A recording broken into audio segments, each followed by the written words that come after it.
అందుకే నేను చెప్పినట్టుగా మళ్ళీ ఇంకో వీడియో చేస్తున్నా సేమ్ కాంటెంట్ మీద. సో అదే gym workout routine, how I started my workouts. And ఇప్పుడు ఏం చేయాలో అది దాన్ని ఏమనాలో, నా అదృష్టమో దురదృష్టమో. ఆ వీడియోకే ఎక్కువ వ్యూస్ వచ్చాయి అండ్ ఆ వీడియోలోనే వాయిస్ ప్రాపర్గా లేదు, బికాస్ నేను ప్లాన్ చేసుకోలేదు.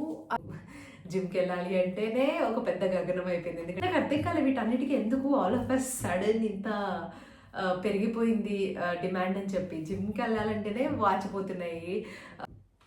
ఈ వీడియోలో జిమ్ ఎలా స్టార్ట్ చేయాలి, కార్డియో అంటే ఏంటి, స్ట్రెంత్ వర్కౌట్స్ అంటే ఏంటి, చెప్పినట్లుగా పీసీఓడి పీసీఓఎస్కి చాలా హెల్ప్ అవుతుంది. ఇప్పుడు కాదు, మనం 35, 40, 45లో ఉన్నప్పుడు మనం ఇప్పుడు చేసిన వర్కౌట్స్ అన్నీ చాలా యూజ్ అవుతాయి. So be strong enough, especially girls and boys కూడా.